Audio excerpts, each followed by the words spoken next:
Learning Unplugged. And welcome back to Greenhouse Learning's Learning Unplugged. My name is Lucy and this is Natalie and Arfynna.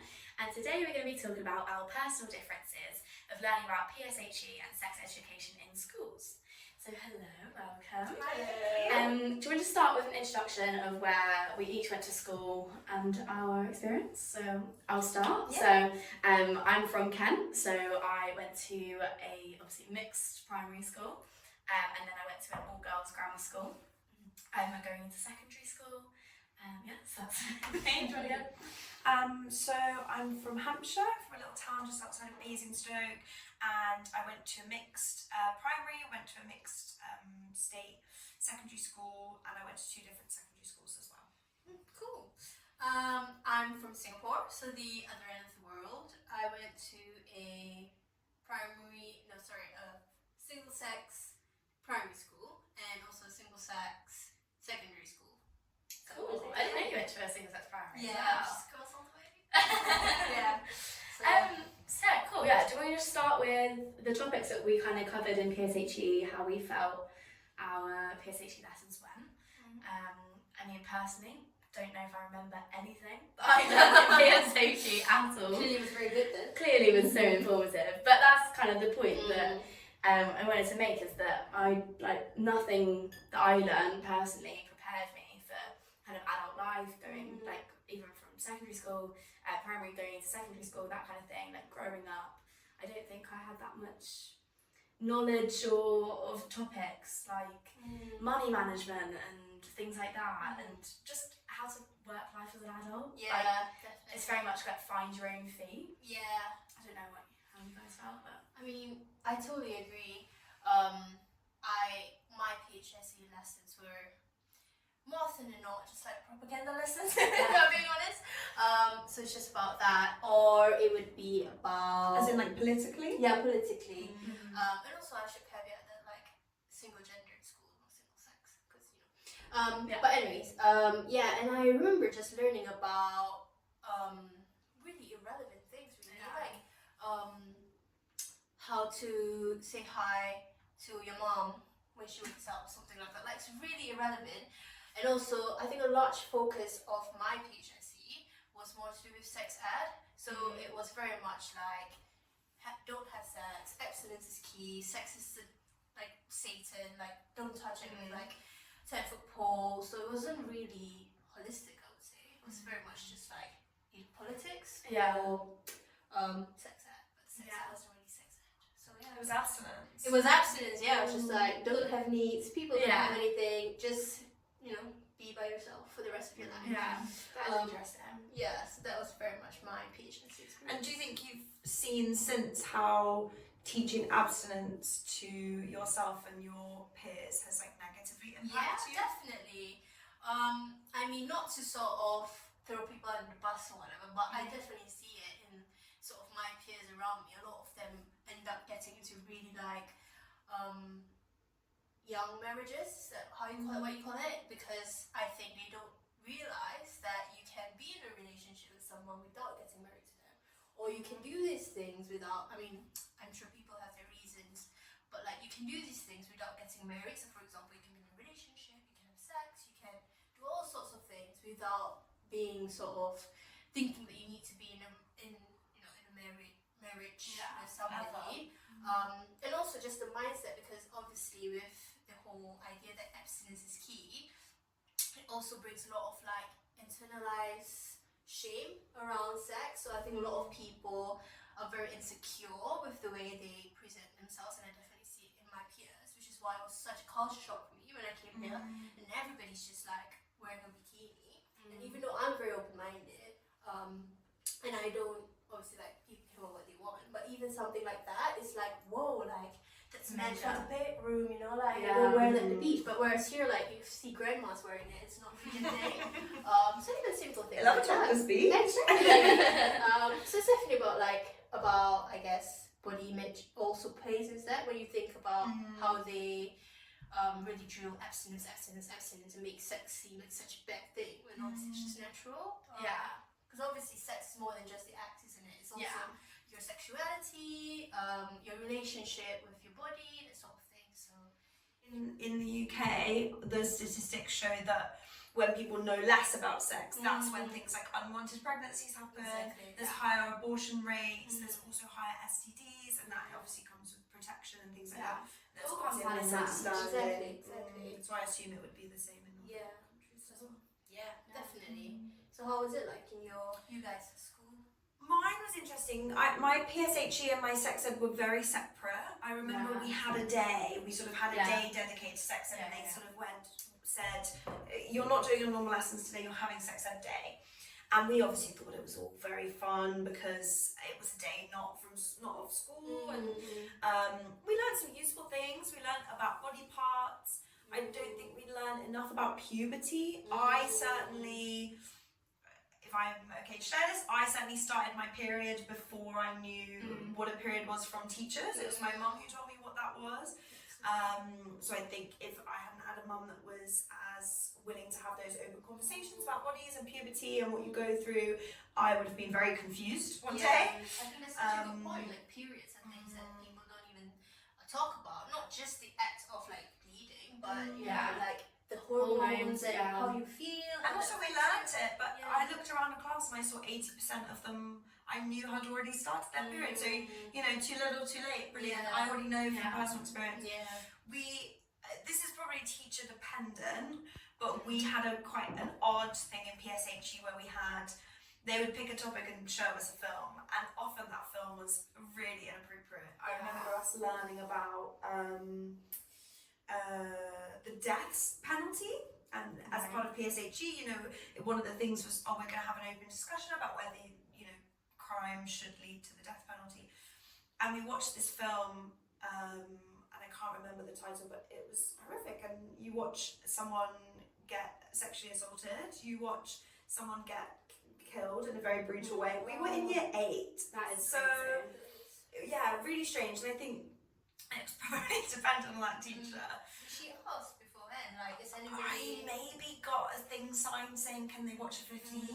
Maybe. I think that was maybe a thing, but most of all, I remember kind of her starting conversations and not really wanting to talk about them. I think that was the point of the films. To kind of not have those open conversations. So yeah, definitely a lot to be lacking. Had no idea what female genital mutilation was.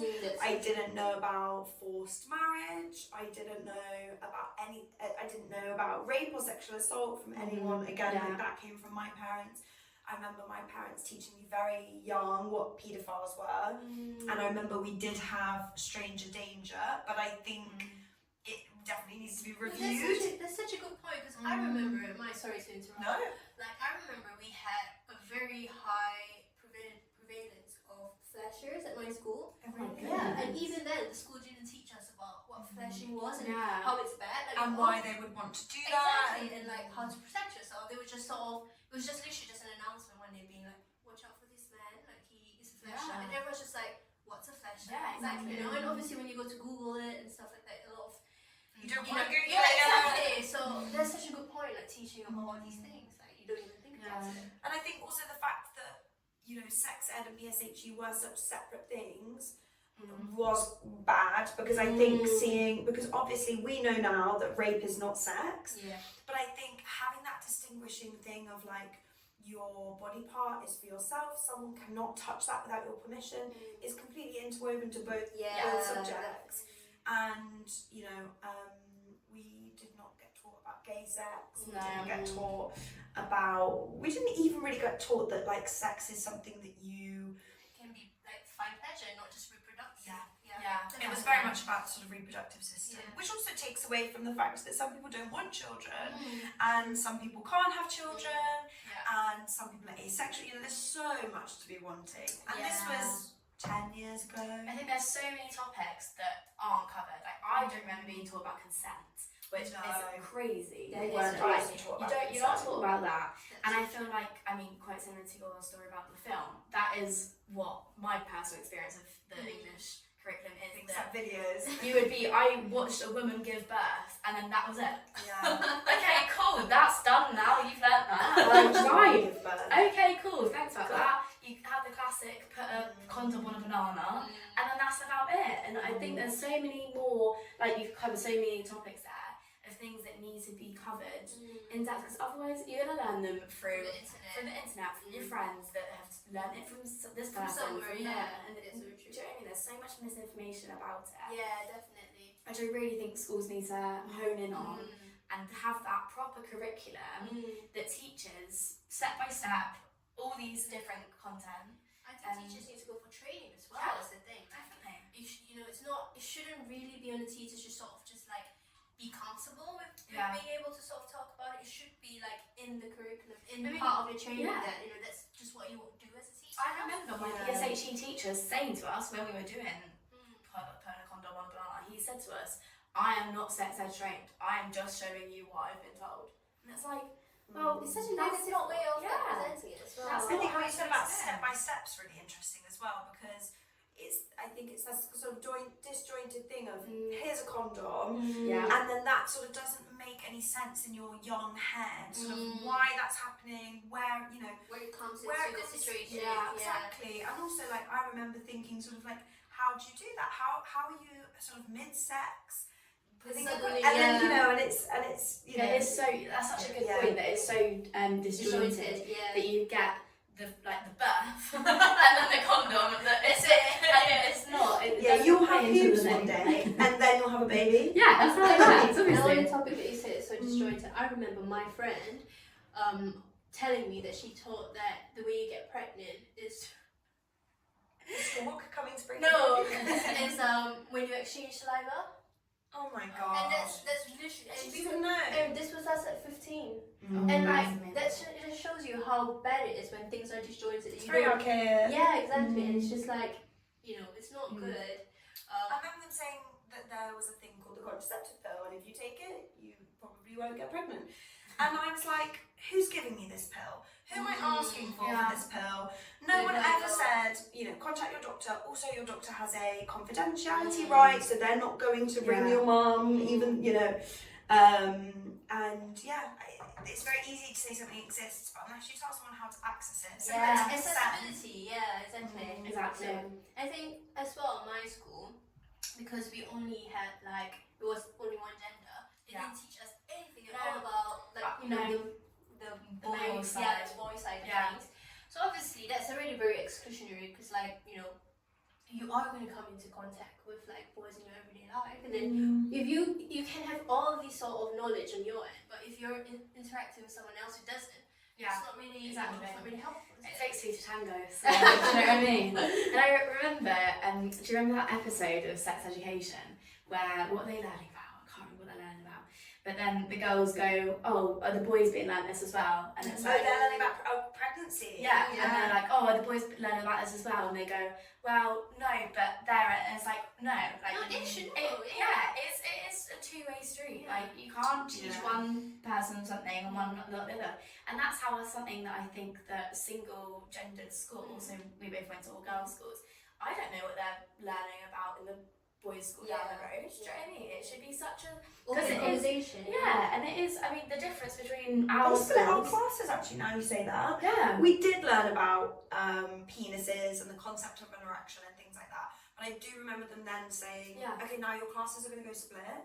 The boys are going to go in one class, and a man is going to explain, presumably, I don't know, the act of ejaculating and things like what that. Are they learning? And then what aren't they learning? Also, I think when you do that, you are kind of creating an environment where it's more like, it should be separated. It's not open. Whereas if you just teach people at the same time, then it just makes it so normalized. You make it more weird when you separate people, because then it's just like, ooh. Also, the wider conversation about that. Exactly. And the wider conversation about child sexual assault, if you're unsure about what male body parts look like, what male body parts are not supposed to be near you, then that's going to really, if in this example it's a man abusing a female, but you wouldn't have any idea, because you wouldn't know the concept. And that's the thing as well to bring up is, how do we all think that sex education should be in primary schools? Because we've spoken about it kind of in secondary schools, and you watch those films and things, but in primary school you're going up to kind of 10, 11, as when you're in year 6. When do we think that we should start learning about things? Personally, immediately.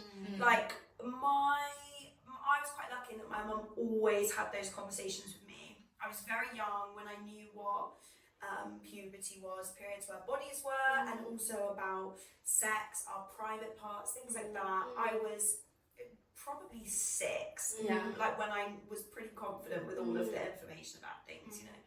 And I was a curious child as well. Part of it was asking, but I think if you teach it forever, then it would. I mean, statistically, we know that when they've asked primary school children about sex education, all of the primary and secondary school kids have, no matter what age, they've all answered that they would like to have known about it younger. That younger isn't sort of specified. No. But the fact that every single child of this demographic is saying it, I think you have to acknowledge that there's a way to kind of start small and just build up the knowledge. Exactly. It's with anything that you don't like wake up one day and you know Pythagoras. You start with the basics and then you work from there. And I think this should be any different. No, definitely. I think it's also about the normalization of it. If you start young, then you have this generation of people that don't look at sex as something that's dirty or something that they shouldn't be talking about, you know. And I think especially with consent, like everybody should know about consent. No matter how, you know, I would argue that your babies are getting assaulted. You need to know exactly. from Exactly. So yeah, definitely we should start younger. Yeah, I think agree. obviously I think the problem that I think older people have is because they have had these experiences with regards to like sex or anything around sex, sexuality, whatnot, and because they didn't have that sex education, they've gone through all these sort of negative experiences, so they think that when we are teaching it to young people, these young people are going to be exposed or are going to go through the same thing at such a young age, and actually it's going to benefit them. It's not, like, it's just, if you think about it, it's just science. It's really just science, and it's just, and that's the way, like, obviously if you're going to 5-year-olds and you're talking about the pleasure of sex, that is a kind of a topic that might need to come a bit later on, of course, and be handled in a different way to the actual anatomy of it, exactly. and kind of the bits between kind of that sexual abuse within younger children, that if this body part comes near you and you don't want to and you say no, this is what that means, and etc. I do think there are obviously those kind of topics that should be saved till later to help with that exposure. But I definitely think the conversations need to be happening. Yeah, definitely. Even if it's just like a biological standpoint. Exactly. And consent, again, like starting young is always the way to go, because the problem with, I think when we attended the seminar, with child sexual abuse is that they don't even know that they're being assaulted. Because they don't know about it at school. And the statistics that we have is only of those people who know that, or they might not have known, they might just told a teacher and the teacher's like, actually that's not right, let me, you know, do something about this. Whereas I think if we actually start from young, we can prevent these things from even escalating to the point where, you know, they get assaulted or whatnot. Child sexual abuse is really, really prevalent as well, and I think if you're all sat in a class learning about the same thing, I think that can be helpful. We don't know, we can't put onus on people's parents and guardians and carers. You know, I think it's the school's responsibility to make sure that everyone gets the same information. That's what is important, and like what we were saying earlier, that between girls and boys schools, I don't know what they're learning, they don't know, but equally every parent has their own way of parenting.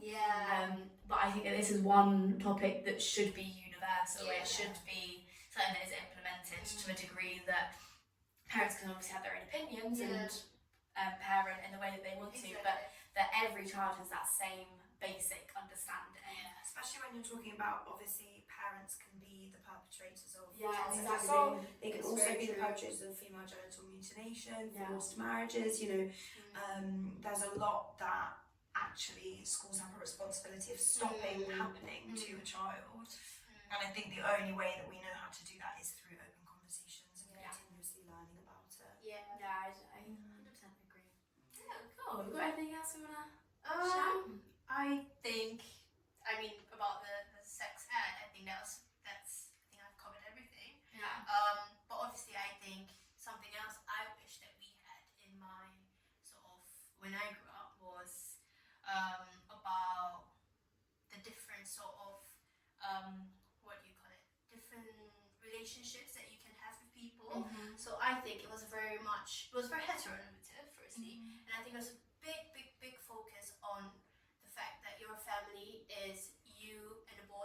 Whereas like these days we know from experience that families look very different, and Yeah. that's also part of PHSE.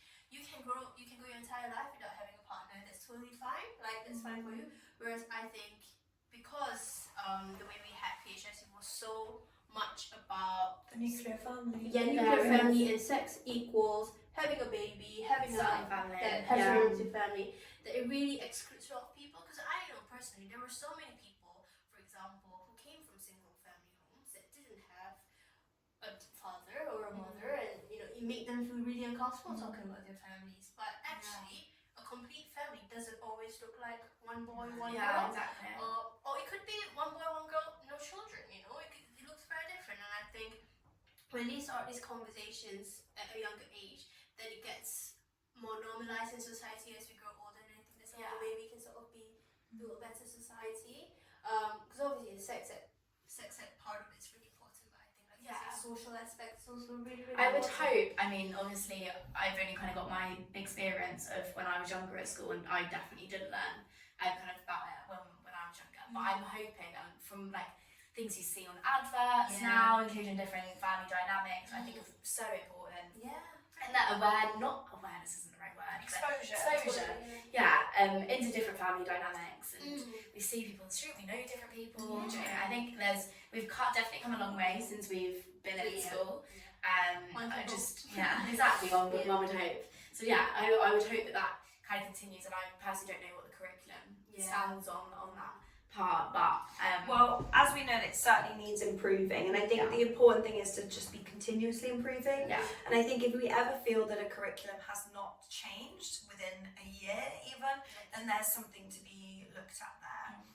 Especially in this, you know, ever-changing world where technologically, socially, economically, our world looks very different now than it did 10 years ago, 15 years ago for me, you know, and I hope that it's continuously improving. I know that a lot of teachers feel really strongly about PSHE currently needing a lot of work and needing a lot of improvement. So hopefully that we can carry on that conversation and roll that out. I think just more and more schools. Conversation is the biggest part of it. That is all the basis anyway of how it needs to start. Social improvement. Yeah, exactly. And I know we talked a lot about how teachers need to sort of be willing to have these conversations, but I think something we also need to see is that there's funding for it and that teachers are supported, because there's only so much that teachers can do within like the resources they have. Time, It really has to come from the top, doesn't it? If they fund these resources, they fund these training programs, they give teachers that compensation for sort of going into these things, and I think teachers would be more comfortable and more skilled. But at the moment, it really is just up to the teacher, isn't it? And it's really not fair, because we don't expect that in any other job. We don't expect that they don't get We any expect support. any teachers to cover a maths class. Exactly. To ask someone, any subject teacher to suddenly be able to deliver a class for PSHE is really difficult. It's It must be so daunting for them as well, because they don't know, they haven't been trained, which is the key part, is that the training needs to be developed. And I think the problem with that is that it's very varied based on personal experience. So for example, you could get a really good PHSE experience because your teacher's so open and has all that up to date and everything, and I could have gotten a really bad one because my teacher's just not. And then obviously we don't want that. We don't want people to be having different levels of knowledge and quality in terms of education when it comes to that, because we don't expect that in like maths and science and English, but somehow when it comes to PHSE and sex ed, it's like that.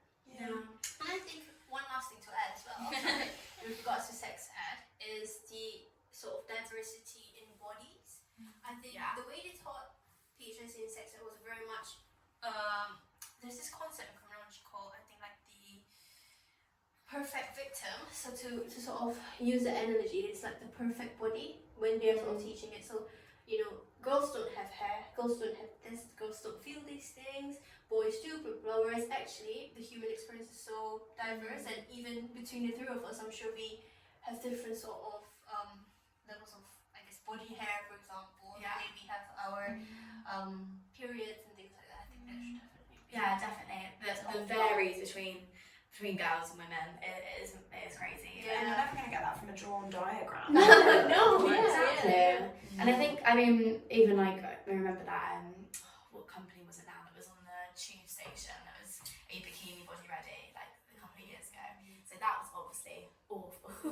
in the way that was done, and that was obviously then taken down and dealt with.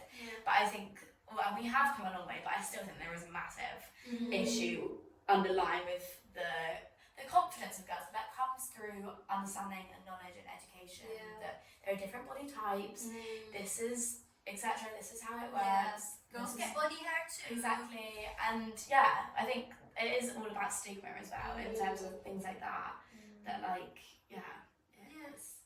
So everything in should we just scrap and just start again? I think we should write the curriculum. I think we should be really good. Amazing. Well, we've come to the end of our podcast, so thank you very much for watching, and thank you for coming on. Thank you. And I'll see you next time on the next episode of Learning Unplugged. Goodbye.